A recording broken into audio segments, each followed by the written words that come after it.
Okay, तो आपके जो मीन्स लाइक जो आपका मेगा मनी का कोर्स है और जो जो लोग आते हैं, तो पर्सनल फाइनेंस को लेके अगर मैं कुछ क्वेश्चन पूछूं कि जैसे पर्सनल फाइनेंस में आपको ऐसा लगता है कि यानी कितनी चीजें मायने रखती है means like to to to have a personal finance.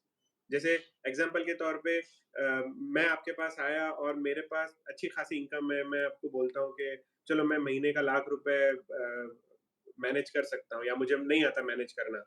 तो हुँ। क्या पोर्शंस है जिसमें मैं पर्सनल फाइनेंस को मैनेज कर पाऊँ?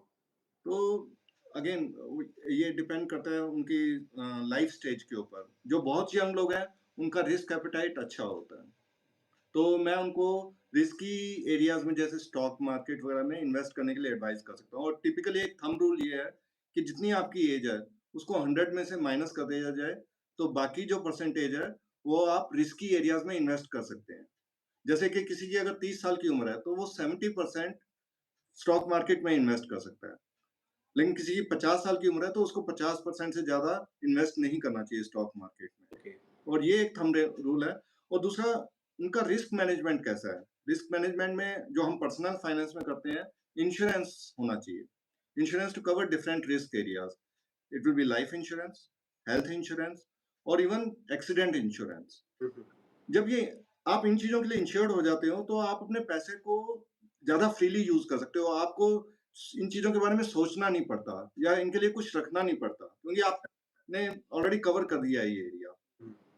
तो अगर आपका रिस्क मैनेजमेंट सॉलिड है और फिर आपकी रिस्क एपेटाइट कितनी है, उसके हिसाब से आगे इन्वेस्टमेंट की प्लानिंग की जाती है, कि कितना आप रिस्क ले सकते हैं। बराबर। Okay, so this is the ऐसे नई बात मेरे को भी सीखने मिली। इसका मतलब अगर मैं 40 साल का होने आया हूँ, तो 60% जितना मैं रिस्क ले सकता हूँ, दैट्स इट। हाँ, बाकी आपको सेफ जगह पर रखना चाहिए। जैसे कि एफडी में हो गया या हेलो?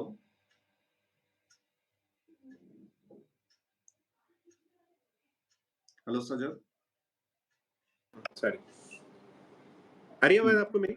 हाँ जी, आवाज़ आ रही है। आपका जी, कैमरा ब्लैक हो गया था बीच में। जी, जी, जी, बताइए।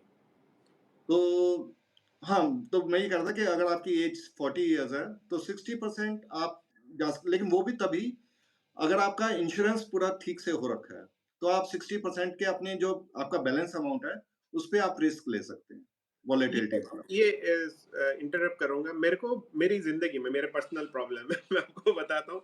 मुझे इंश्योरेंस का फंडा समझ में नहीं आता। मेरे को शॉर्ट में समझाएँगे? क्योंकि इंश्योरेंस में जस्ट पैसा जाता है, तो how you a, invest in insurance? Insurance is not investment, okay, insurance is risk management. आप जैसे ओ कार का इंश्योरेंस लेते हैं, हुँ, हुँ, लिया आपके घर में कार होगी तो कार का इंश्योरेंस तो लेना ही है, राइट, तो उसमें से कभी कोई पैसा वापस आता है? नहीं, वो तभी मिलेगा आपको अगर कोई दुर्घटना होती है। हुँ, सेम वे इंश्योरेंस भी वो लेना चाहिए जिसमें अगर कोई अनफॉर्चुनेट इंसिडेंट होता है, अगर लाइफ इंश्योरेंस के केस में, क्योंकि आप अपनी फैमिली में पैसा दे रहे हैं अपने जीते जी, भगवान ना करे अगर कोई इंसिडेंट हो जाए तो आ, आपकी फैमिली आपको इमोशनली तो मिस करेगी लेकिन फाइनेंशियली भी बहुत मिस करेगी और पैसा आज की डेट में चाहिए ही चाहिए। हुँ, तो एटलीस्ट वो फाइनेंशियल लॉस जो आपकी अब्सेंस में होगा, वो इंश्योरेंस प्रोवाइड कर पाएगा। इंश्योरेंस का काम बस इतना ही है, लेकिन जहाँ इंश्योरेंस और इन्वेस्टमेंट को मिक्स कर दिया जाता है, वहाँ फिर गड़बड़ होनी शुरू हो जाती है। ना इन्वेस्टमेंट ठीक से हो पाता है, ना इंश्योरेंस ठीक से हो पाता है। तो तो इन्वे insurance is just for a risk I mean correct, risk management that's it. Correct, उसको करेक्ट। इन्वेस्टमेंट के तौर पे कभी सोचने का भी नहीं। या तो सेम वे हेल्थ इंश्योरेंस हमारा तभी यूज़ होगा जब हम बीमार पड़ेंगे या हॉस्पिटल जाएँगे। ओके, अदरवाइज़ उससे पैसा वापस नहीं कुछ हमें लेना है। बराबर, ऐसे ही एक्सीडेंट इंश्योरेंस सी जो यंग लोगों के लिए 40-50 इयर्स की एज तक का जो मेन कॉज़ ऑफ डेथ होता है, that is accident. Road accident हो गया, कोई और एक्सीडेंट हो गया।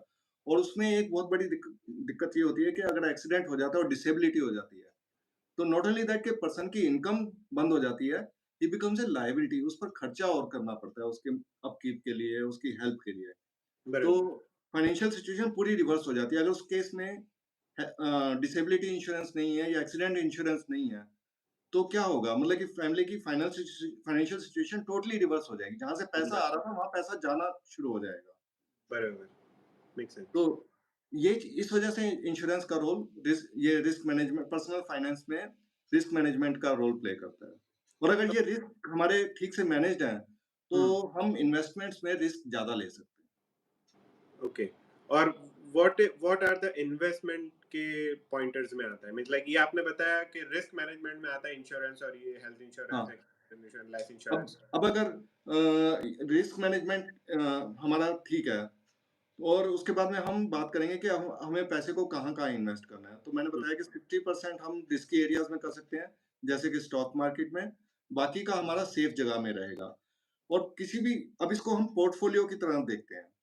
तो पोर्टफोलियो में 40% जो सेफ रहना है, उसमें से लगभग 10% हमारा गोल्ड में इन्वेस्ट रहना चाहिए। ओके।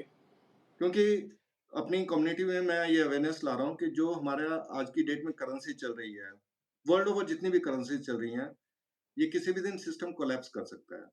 क्योंकि आपके हाथ में जो पैसा है आज की डेट में, ये इसकी वैल्यूएशन कैसे डिसाइड होती है? आपको कुछ आइडिया है? मेरे को बताइए, इसकी को किस बेसिस पे ये डिसाइड होता है कि ये ₹100 है या ₹200 है? मैंने तो ऐसा सुना था, यानी मैं इतना अपने नॉलेज को नहीं वो कर सकता, लेकिन सुना था कि जो कंट्री का गोल्ड रिजर्व होता है, उसके सामने करेंसी की वैल्यूएशन गिनी जाती है। लेकिन अनफॉर्चुनेटली यही अंडरस्टैंडिंग 99% लोगों की है, एंड इट इज़ रॉन्ग। होगा बट ऑब्वियसली। बट दैट्स मैं अभी आपको बताऊँगा तो you will find it very shocking कि कुछ नहीं है सिर्फ जो जिसके बेसिस पे डिसाइड हो रहा है वो डॉलर के अगेंस्ट डिसाइड हो रहा है। ओह! सिर्फ ओके। डॉलर। और तो दैट्स व्हाई यूएस, इसी वजह से यूएस इतनी बड़ी सुपर पावर है कि वो जितना मर्ज़ी डॉलर प्रिंट कर लें, वो अपनी करेंसी की वैल्यू फिक्स रखते हैं। बाकी करेंसीज़ की वैल्यू जो है उसके कॉरेस्पोंडिंगली डिसाइड होती है, ओके। डॉलर के हिसाब से। और ये 1948 में सेकंड वर्ल्ड वॉर के बाद में ब्रेटन वुड्स एग्रीमेंट हुआ था, जिसमें यूएस डॉलर को रिज़र्व करेंसी बनाया गया।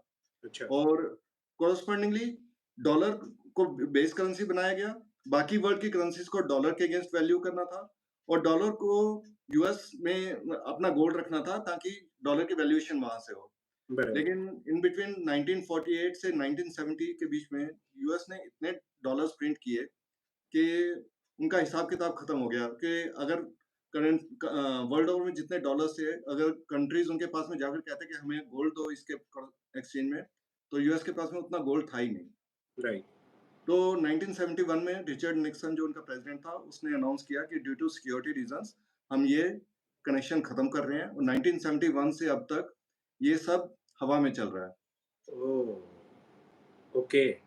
तो इस वजह से, लेकिन जो असली जो मनी है वो गोल्ड ही है फाइनली, क्योंकि गोल्ड ही ऐसा है जो कि मतलब कि over the period of time historically as a money चलता आया है। तो जिस दिन यूएस का वीक होगा, गड़बड़ होगा या कुछ कोलैप्स होगा, तो वर्ल्ड की सारी करेंसीज की वैल्यू जीरो हो जाएगी। बराबर। सो तो गोल्ड इसीलिए में वो, इन्वेस्टमेंट मतलब the physical gold you should invest in? Okay, gold का, या there should be some physical gold, pure gold. अब फिजिकल गोल्ड में ज्वेलरी को मत कंसीडर करिए। Jewellery is like for emotional reason, entertainment reason, ladies का। तो वो इमरजेंसी में कभी यूज नहीं हो पाएगी, अनलेस अनटिल वो बिल्कुल ही बच्चे वाली इमरजेंसी हो, तो वो नहीं यूज हो सकती है। ओके। तो फिजिकल गोल्ड होना चाहिए, गोल्ड बिस्किट की फॉर्म में, या there are companies like MMTC जो कि मतलब कि सर्टिफाइड प्योर गोल्ड देती हैं, वो होना चाहिए। या gold can be bought in form of mutual funds, ETF, exchange traded funds. ये different types of mutual funds हैं रिलेटेड टू गोल्ड। या एक आरबीआई ने एक स्कीम शुरू की है, सॉवरेन गोल्ड बॉन्ड्स, अगर आपको पता हो। तो उसमें क्या है, they issue a certificate, a bond which tracks the value of gold, price of gold. और ओके। उसमें लॉकिंग पीरियड है 7 इयर्स का। ओके। तो उसका सबसे अच्छा पार्ट ये है कि आपने जितना अमाउंट इन्वेस्ट किया उस पर हर साल आपको 2.25% इंटरेस्ट भी मिलेगा। ओह! तो गोल्ड का प्राइस तो ट्रैक हो ही रहा है, गोल्ड के प्राइस के हिसाब से उसकी वैल्यू बढ़ रही है, लेकिन एडिशनल आपको इंटरेस्ट मिल रहा है। इंटरेस्ट भी मिल रहा है। और जब आप 7 साल के बाद में उसको एनकैश करेंगे तो कोई कैपिटल गेन्स टैक्स नहीं लगेगा। ओह! ओके। अदरवाइज अगर आप फिजिकल गोल्ड सेल करेंगे या म्यूचुअल फंड गोल्ड का सेल करेंगे तो आपका कैपिटल गेन्स टैक्स लगता है हाँ, हाँ, हाँ। कि आपने जो गेन किया उस पर गवर्नमेंट को टैक्स देना होता है।